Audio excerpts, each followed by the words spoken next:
Hello everyone, అందరూ ఎలా ఉన్నారు? Welcome back to Vani Reddy stories. ఇవాళ వచ్చేసి మనము చాలామందిని చూస్తూ ఉంటాము. ప్రతిరోజు కొత్త కొత్త వాళ్ళు మార్కెట్లోకి పుట్టుకొస్తూనే ఉంటారు. ఇప్పుడు నేను అనుకున్న ఒపీనియన్ లేదు, ఇంకొకరు అనుకున్న ఒపీనియన్ అందరిది ఒకేలాగా ఉండాలని లేదు. ప్రతి ఒక్కరికి డబ్బులు సంపాదించాలని ఆశ ఉంటుంది.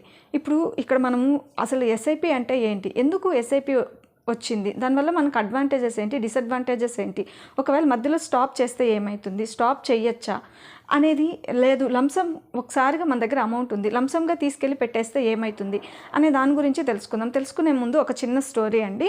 ఒక ఊర్లో ఒక రాజు ఉంటాడు, ఒక సైనికుడు ఉంటాడు. అంటే సైనికుడు కాదు, వాళ్ళ దగ్గర వర్క్ చేసే అతను ఉంటాడనమాట. తను ఎప్పుడు కూడా ఒక కొలను దాటి స్కూల్కి వెళ్తూ ఉంటాడనమాట. వెళ్తూ ఉన్నప్పుడు ఆ రాజు ఏం చేస్తాడంటే ఈ అబ్బాయి నిజంగా అంత నాలెడ్జ్ పర్సనా లేదా అని పరీక్షించడం కోసం ఆ అబ్బాయిని, ఎవరు తన దగ్గర వర్క్ చేసే వాళ్ళ కొడుకుని పరీక్షించడం కోసం ఏం చేస్తాడంటే, రోజు తను స్కూల్ నుంచి వచ్చే టైంలో తను ఏం చేస్తాడంటే రోజు బంగారు కాయిన్, అదేవిధంగా సిల్వర్ కాయిన్ చూపించి నీకు ఏ కాయిన్ కావాలని అడుగుతాడనమాట.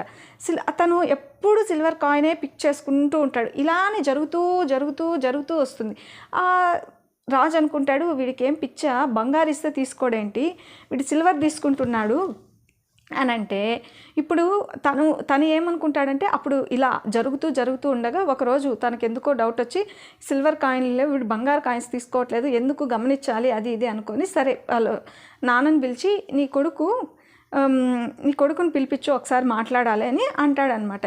ఏమైంది అంటే కనుక, అప్పుడు పిలిపించినప్పుడు ఆ రాజు ఆ అబ్బాయిని అడుగుతాడు, ఏంట్రా నువ్వు రోజు నేను బంగారు వెండి చూపించి నీకు ఏది కావాలి అంటే నువ్వు వెండి తీసుకుంటావు, ఎందుకంటే నేను ఈ ఒక్క రోజుతో తీసేసుకున్నాను అనుకోండి, బంగారు తీసేసుకున్నాను, మీరు రేపు మళ్ళీ నాకు కనిపించి వెండి ఇవ్వరు, అసలు నాతో మాట్లాడరు, అసలు ఏం జరుగుతుంది అనేది తెలియదు. ఈ వంకతో నేను రోజు మీ దగ్గరికి రావచ్చు, మళ్ళీ వచ్చేయచ్చు, అట్లీస్ట్ అప్పుడైనా నేను అసలు ఏంటి రాజ్యం అంటే ఏంటి, ఎలా ఉండాలి ఏంటి అని మీ దగ్గరికి వస్తూ అట్లీస్ట్ రోజు వెండి కాయిన్ తీసుకుంటే కనుక, అట్లీస్ట్ వెండి కాయినే కదా అని పిలుస్తారు. అదే బంగారు తీసేసుకుంటే ఒక రోజుగా బంగారు తీసేసుకున్నాను అనేసి ఇంక వదిలేస్తారు. వెండి తీసుకోవడం వల్ల నాకు ఇన్ని బెనిఫిట్స్ ఉన్నాయి కాబట్టి అందుకే నేను రోజు వెండి తీసుకొని ఇక్కడ అసలు ఏం జరుగుతుంది అనేది గమనిస్తున్నాను అని చెప్తాడనమాట ఆ అబ్బాయి.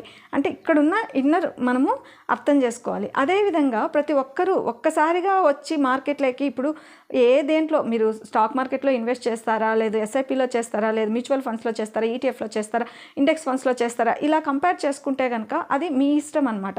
కొంతమందికి ఏమవుతుంది అంటే, కొంతమందికి ఏమి కోరికలు ఉండవు, జస్ట్ నేను వెళ్ళాలి, అసలు నాకు ఏది లేదు, నాకు టర్మ్ ఇన్సూరెన్స్ ఉంది, నాకు హెల్త్ ఇన్సూరెన్స్ ఉంది, నాకు ఇంకా ఇంతే చాలు అని అనుకునే వాళ్ళు కొంతమంది. ఇంకా నాకు అసలు హౌస్ గురించి ప్లాన్ లేదు, తర్వాత పెళ్లి చేయాల్సిన అవసరం లేదు, చదివించాల్సిన అవసరం లేదు, నేను ఏదో అలా బతికేస్తాను అనుకునే వాళ్ళు వేరేగా ఉంటారు. కొంతమంది అలా కాదు, మాకు ఫ్యూచర్కి ఉండాలి, లేదు మేము ఫ్యూచర్లో ఎక్కడైనా ట్రావెల్ చేయాలి, ఇప్పటి నుంచే సేవింగ్స్ చేసుకోవాలి, కొద్ది రోజుల వరకే నేను కష్టపడతాను, లేదు ఆ తర్వాత నేను రిటైర్మెంట్ తీసుకున్నాక నాకు ఇన్కమ్ ఏంటి అనేవాళ్ళు కొంతమంది ఉంటారనమాట. మనం చాలా వీడియోస్లో దీని గురించి మాట్లాడుకున్నాం. బట్ కాకపోతే ప్రతి ఒక్కరి డౌట్ ఏంటి అంటే, ఇక్కడ ఎక్కడి నుంచి మనం స్టార్ట్ చేయాలి, ఎలా దీంట్లో ఇప్పుడు వచ్చిన వెంటనే మనకు ఫస్ట్ 5 రూపాయలు పెట్టిన తర్వాత మనకు 5,000 సంపాదించడం, 50,000 సంపాదించడం, 1 lakh సంపాదించడం, 5 lakhs సంపాదించడం చాలా కష్టం అవ్వచ్చు. కానీ 5 lakhs నుంచి 10 lakhs, 15 lakhs, 20 lakhs సంపాదించడం అనేది ప్రతి ఒక్కరికి ఈజీ అవుతుంది. ఎందుకంటే నువ్వు స్టార్టింగ్ 1000 నుంచి 5,000 సంపాదించడం నేర్చుకున్నావు, 50,000 సంపాదించడం నేర్చుకున్నావు, 1 lakh సంపాదించడం చూసావు. కాబట్టి 5 lakhs నుంచి 10 lakhs చేసుకోవడం ఈజీ, నీకు 1 lakh చేయడమే కష్టం, 5 lakh రావడం అనేది ఇంకా కొంచెం కష్టం అన్నమాట. అలా మార్కెట్లోకి వచ్చిన తర్వాత మనం ఏం చేస్తాము, ఒక్కసారిగా ఎందుకు పెట్టుకోలేరంటే, ఇప్పుడు మార్కెట్ ఎప్పుడు పెట్టాలి, ఎలా పెట్టాలి అంటే, ఎప్పుడైనా మనము ఒక్కొక్కరిది ఒక్కొక్క శాలరీ, ఇప్పుడు ఒక్కరికి వచ్చి మంత్ ఫస్ట్ వీక్లో వస్తుంది, లేదు ఒకరికి మిడ్ వీక్లో వస్తుంది, ఒకరికి ఎండ్ వీక్లో వస్తుంది, ఇలా ఉంటాయన్నమాట. అది మీరు ఎప్పుడైనా పెట్టచ్చు. ఇప్పుడే ఎట్లా పెట్టాలి అని వస్తే కనుక, అది మీరు ఇప్పుడు నేను మంత్లీ 15,000, 20,000 నేను ఇన్వెస్ట్ చేయగలను, నేను ఎస్ఐపి చేస్తాను. కానీ మీరు అంతే చేస్తారా? ఇప్పుడు 1 lakh చేసేవాళ్ళు ఉంటారు. ఇప్పుడు నేను 15 చేస్తున్నాను, అందరూ 15 చేస్తారా? కాదు కదా. 1 lakh చేసేవాళ్ళు ఉంటారు, 5 lakhs, 1 crore చేసేవాళ్ళు కూడా, ఎస్ఐపిస్ చేసేవాళ్ళు, లేదు ఇంకా డిఫరెంట్గా చేసేవాళ్ళు కూడా ఉంటారనమాట. ఇక్కడ మనకు ఎవరితోనూ కంపారిజన్ కాదు. ఫస్ట్ మనం ఏంటి, ప్రతి ఒక్కరూ 10 రూపాయలు సంపాదించుకోవాలని ఆలోచిస్తాం. కానీ రాత్రికి రాత్రి కోటీశ్వర్లు అవ్వాలి అనేది మాత్రం వదిలేయాలన్నమాట. ఎప్పుడు కూడా పెట్టిన వెంటనే ఇమ్మీడియట్గా అయిపోతుందా మార్కెట్ అనేది మనం మర్చిపోవాలి. మార్కెట్ ఎప్పుడు మనం చెప్పలేమండి, ఎప్పుడు డిక్రీజ్ అవుతుంది ఇంక్రీజ్ అవుతుంది అనేది మాత్రం ఎవరు చెప్పలేరు. కానీ ఇక్కడ మనం తెలుసుకోవాల్సిన విషయం అయితే ఉంటుందన్నమాట. ఇంక్రీజ్ డిక్రీజ్ గురించి వదిలేస్తే మనం మంత్లీ ఎంత పెట్టగలం? 10,000 పెట్టగలమా? 10,000 ఎస్ఐపి చేయగలమా? లేదు 1,000 చేయగలమా? మీరు 1,000 కూడా చేయొచ్చు. కాకపోతే ఇప్పుడు మీ ఏజ్ ఎంత ఉంది, సో మీరు ఎన్ని ఇయర్స్ చేయగలరు అనేది ఇక్కడ ఇంపార్టెంట్. అది మనం కాంపౌండ్ చేసుకోవాలి. ఇప్పుడు 72/12 6% ఇది 6 ఇయర్స్కి. ఆ 6 ఇయర్స్కి ఎంత ఉంటుంది, ఆ తర్వాత 12 ఇయర్స్, ఆ 12 ఇయర్స్కి ఎంత ఉంటుంది. లేదు మీరు మంత్లీ 1,000 రూపీస్ ఎస్ఐపి చేయగలిగితే కనుక మీరు 30 ఇయర్స్కి ఎంత సంపాదించుకోగలరు? 3 crores, ఆల్మోస్ట్ 3 crores వరకు రీచ్ అవుతారనమాట. ఏది మంత్లీ చేస్తే. అది మనకి రిటర్న్స్ అనేది ఎలా వస్తుంది, మనం అసలు ఎలా చెక్ చేసుకోవాలి? మీరు పాస్ట్ డేటాని చెక్ చేసుకోవాలి. పాస్ట్ డేటా చూసుకున్నప్పుడు యావరేజ్గా 12% ఏదైతే ఉందో దాని మీద ఇన్వెస్ట్ చేసుకోండి. అందులో అది నిఫ్టీ 50 లేదు సెన్సెక్స్ లేదు ETF ఇలా ఉంటాయి. వాటిల్లో మాత్రమే మనము ఇన్వెస్ట్ చేసుకోవాలి. ఎందులో అంటే అందులో ఇన్వెస్ట్ చేయడానికి లేదు. ఎప్పుడు కూడా లాంగ్ టర్మ్, అది అసలు ఏమన్నా అయిపోయి మీకు మార్కెట్ డౌన్ అవుతుందా లేదు ఎక్కుతుందా లేదు ఇంకా ఏదైనా జరుగుతుందా దాని గురించి అనేది మర్చిపోవాలి. ఎప్పుడు కూడా మీరు మీ ఫోకస్ అంతా ఎలా ఉండాలి, మీరు ఇన్వెస్ట్ చేస్తున్నారు, మంత్లీ ఒక టార్గెట్ పెట్టుకున్నారు, ఒక 1,000 పెట్టుకున్నారు లేదా ఒక 2,000 పెట్టుకున్నారు, మీరు దాని గురించినే ఆలోచన ఉండాలి. అది ఇంక్రీజ్ అయినా డిక్రీజ్ అయినా ఇమీడియట్గా తీసేసేయాలి, ఇంకో దాంట్లో వెళ్తాను ఇంకో అలా కాదు. యావరేజ్ చేసుకుంటూ వెళ్ళాలి. ఇప్పుడు మీరు యావరేజ్ చేసుకుంటూ ఇప్పుడు 1,000 చేశారు, అప్పుడు మీకు పెరిగింది, ఇంకొక మంత్లో మీరు 1,000 చేశారు, అప్పుడు మీకు పెరగచ్చు తగ్గచ్చు, అప్పుడు ఇంకా తగ్గింది, ఇంకా నెక్స్ట్ మంత్ ఇంకా తగ్గింది, మీకు యావరేజ్ మీద వచ్చేస్తుంది అనమాట. ఇక్కడ మీకు అసలు మీరు ఏం చేస్తున్నారు ఏం పెడుతున్నారు అనేది అక్కడ మర్చిపోవాలి. కాకపోతే మీరు పాస్ట్ ఉన్నది చూసుకోవాలి. ఖచ్చితంగా పాస్ట్లో ఎంత ఉంది, ఎంత రిటర్న్స్ వచ్చినాయనేది గమనించుకొని దాన్ని బట్టి మీరు అక్కడ ఇన్వెస్ట్ చేసుకోవాలి. అది ఇంపార్టెంట్ ఎవరికైనా. మీరు ఇప్పుడు ఒకవేళ ఎక్కడో పలానా చోట్ల ఏదో నష్టం జరిగింది అనేసి మనం ఇమీడియట్గా వెళ్ళి తీసేస్తాము అంటే లాస్ ఎవరికి కట్టింది మనమే. ఆ రోజు చాలా డౌన్ అయిపోయింది, మీరు ఇమీడియట్గా తీసేశారు, లాస్ ఎవరికి? దాని మాట మనం మర్చిపోవాలి. పెట్టాము అనే మాటే మనము మర్చిపోవాలి. మనం అంటూ ఇన్వెస్ట్ చేసుకుంటూ వెళ్ళాలి. ఇన్వెస్ట్ చేసుకుంటూ వెళ్తే ఏదో ఒక రోజు లేదు మీకు నిజంగా కష్టం వచ్చింది, మీరు స్టాప్ చేయాలి అంటే స్టాప్ చేసుకోవచ్చు. ఖచ్చితంగా స్టాప్ చేయాల్సిన పరిస్థితి వస్తే స్టాప్ చేయండి. లేదు 1 or 2 months వరకే నాకు బ్రేక్ కావాలి అంటే పాస్లో పెట్టుకోవచ్చు అనమాట. అక్కడ ఇమీడియట్గా మీరు తీసేయాల్సిన అవసరం అయితే లేదు. పాస్ చేసి మీరు కొద్ది రోజులు హోల్డ్ చేసి పెట్టుకోవచ్చు. అదేవిధంగా లేదు మీకు ఖచ్చితంగా మాకు ఎమర్జెన్సీ తీసేయాలంటే తీసేయచ్చు, స్టాప్ చేసేసుకోవచ్చు మీ మ్యూచువల్ ఫండ్స్. ఇదేమి అంటే వాళ్ళు ఎవరు మనల్ని రిస్ట్రిక్ట్ చేయరు. కాకపోతే ఇది జస్ట్ సిస్టమేటిక్ ఇన్వెస్ట్మెంట్ ప్లాన్ లాగా అక్కడ మనకి కొత్తగా ఇంప్లిమెంట్ చేశారు, అంతేగాని ఇట్లానే చేయాలి అనేది ఎవరు చెప్పలేదన్నమాట. నెక్స్ట్ మీకు 1 year మీరు 1,000 కట్టగలరు. నెక్స్ట్ ఇయర్ మీకు శాలరీ బాగా హైక్ వచ్చింది, అప్పుడు మీరు ఒక 5,000 పెట్టాలనుకుంటారు. అక్కడ స్టెటప్ ఉంటుంది కదా, స్టెపప్లో మీరు ఇంక్రీజ్ చేసుకోవచ్చు అనమాట. ఆప్షన్ ఉంటుంది, అది ఇంక్రీజ్ చేసి అది ఇది చేసుకొని దాన్ని ఎనేబుల్ చేసుకొని మీరు నెక్స్ట్ మళ్ళీ మీరు ప్లాన్ చేంజ్ చేసుకోవచ్చు అనమాట. మీరు 5,000 కట్టగలిగితే 5,000 అలా ఉంటుంది దాంట్లో. ఏ దాంట్లో అయినా మనము ఇప్పుడు ఓపికను పట్టి అక్కడ కూడా మనకి ఆప్షన్స్ చాలా ఉంటాయి. కానీ మనకి తెలియాలి ఏంటి మనం ఎలా చేస్తున్నాం, ఎలా పెడుతున్నాం, ఎలా చేస్తే మనం ముందుకు వెళ్తామా అనే నాలెడ్జ్ మనకు ఖచ్చితంగా ఉండాలన్నమాట. ఒకే దాంట్లో ఇప్పుడు పెట్టిన వెంటనే ఇమీడియట్గా ఎక్స్పెక్ట్ చేయడం అనేది రాంగ్. ఎవరైనా, నేనైనా మీరైనా ఎవరైనా, ప్రతి ఒక్కరికి డబ్బులు సంపాదించాలనే ఆశతో ఎంతంటే అంత పెట్టేస్తాను నేను, పెట్టేసేయండి.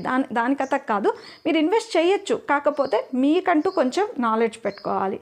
సో ఎస్ఐపిలో అయితే మీరు ఒకవేళ డౌన్ అయినా ఎక్కువైనా యావరేజ్ చేసుకుంటూ వెళ్తే దిగులు చెందకుండా, అంటే తీసేయాలి అనే ప్లాన్ కాకోకుండా ఈ విధంగా వెళ్తూ ఉంటుంది. ప్లస్ మీరు ఏం చేయొచ్చు, ఇక్కడ మీకు లేదు నాకు అసలు ప్రాణం మీదకి వచ్చింది నాకు ఖచ్చితంగా తీయాలంటే స్టాప్ ఆప్షన్ ఉంటుంది.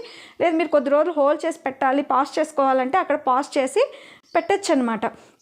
ఇక్కడ ప్రతి ఒక్కరూ మనీ అర్న్ చేయాలని వస్తారు, కానీ రాత్రికి రాత్రి కోటీశ్వర్లు అవ్వాలి అనేది కష్టం అనమాట. మనము ఎన్ని రూపాయి యాడ్ చేస్తే ఎన్ని రూపాయలు మనం యాడ్ చేస్తే 100 రూపాయలు యాడ్ చేస్తాం చెప్పండి. ఇది కూడా అంతే, ఒకేసారి ఏది అవ్వదన్నమాట. అలానే చిన్నగా రూపాయికి రూపాయి యాడ్ చేసుకుంటూ వెళ్తేనే ఒక రోజుకి కోటీశ్వర్లు అవుతారు ప్రతి ఒక్కరు. సో ఇలా చేసుకోవాలి. ఏది ఎస్ఐపిలో మనము చేసుకున్నప్పుడు నిఫ్టీ 50లో కానీ సెన్సెక్స్ 30లో కానీ ఏది బెటర్గా ఉంది, 12%లో ఏది పాస్ట్ నుంచి మనకి రిజల్ట్స్ ఇస్తుంది అనేది మనము చెక్ చేసుకోవాలన్నమాట. ఇక్కడ అది చెక్ చేసుకున్న తర్వాత మనకి ఇంకొక బెటర్ ఆప్షన్, ఇప్పుడు లంసమ్ గురించి తీసుకుంటే, లంసమ్ అంటే ఇక్కడ చాలా అమౌంట్ ఒకేసారి మనం తీసుకెళ్ళి ఇన్వెస్ట్ చేయడం.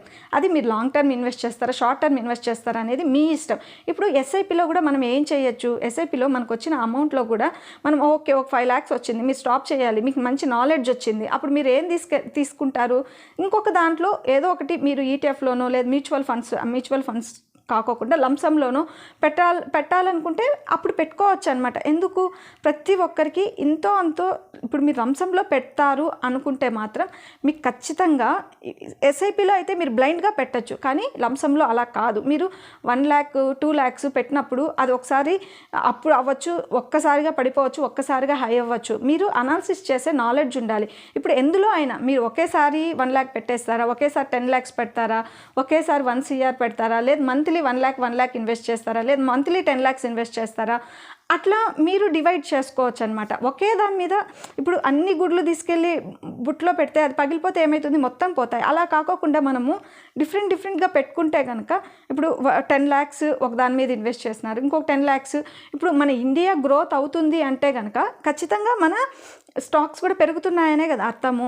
మనం అలా చేసుకొని ఆ విధంగా థింక్ చేసి పెట్టాలి, అంతేగాని ఏదో నేను బ్లైండ్గా పెట్టేస్తానని కాదు. కానీ లంసంలో పెట్టేటప్పుడు మాత్రం మనకు ఖచ్చితంగా మంచి నాలెడ్జ్ ఉండాలి. ఎందుకంటే అది లంసంలో పెడుతున్నాము, ఒక్కసారిగా అది ఇప్పుడు 1 lakh పెట్టి ఒక్కసారిగా డౌన్ అయిపోవచ్చు, లేదంటే హై అవ్వచ్చు, ఎవరు చెప్పలేరు. ఇప్పుడు 30% 40% రిటర్న్స్ వస్తాయి అంటే అది అందరూ ఆ రిస్క్ చేయలేరండి. ఇక్కడ అది మనం మెయిన్గా ఆలోచించుకోవాలి. కొన్ని వాటికి రిస్క్ ఉంటుంది.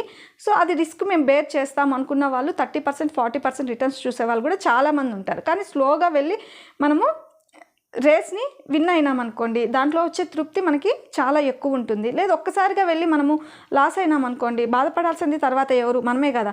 కాబట్టి మనం చేసేటప్పుడు మనకి ఎస్ఐపి బెటరా, లంసమ్ బెటరా, లంసమ్గా అయితే మీరు టెక్నికల్గా మీరు స్ట్రాంగ్ ఉండాలి, బాగా నేర్చుకొని తర్వాత దానికి ఇన్వాల్వ్ అవ్వాలి. అలా కాకోకుండా బ్లైండ్గా మాత్రం లంసంలోకి వెళ్ళేటప్పుడు నాలెడ్జ్ లేకుండా వెళ్ళొద్దండి. సో మనం కూడా ఎప్పుడు కూడా పరిగెత్తి పాలు తాగకూడదండి, నిలబడి నీళ్ళు తాగాలి. ఏదైనా సరే ఆ వెండి కాయిన్ తెచ్చుకుంటూ బంగారు కాయిన్ కోసం ప్రయత్నించాలి. కానీ ఒకేసారి బంగారు కాయిన్ వచ్చేసేయాలని ఆశపెడితే మాత్రం ఖచ్చితంగా ఇబ్బంది పడతాం. ఓపికతో చేసుకుంటూ వెళ్తే కనుక ఏదో ఒక రోజు మనం ఇన్వెస్ట్ చేసిన దానికి మంచి అమౌంటే ప్రాఫిట్స్ వస్తాయన్నమాట. ఓపికతో చేసుకోవాలి. సో మన వీడియో ఇన్ఫర్మేటివ్గా అనిపిస్తే లైక్ చేసి సబ్స్క్రైబ్ చేసుకోండి. Thank you.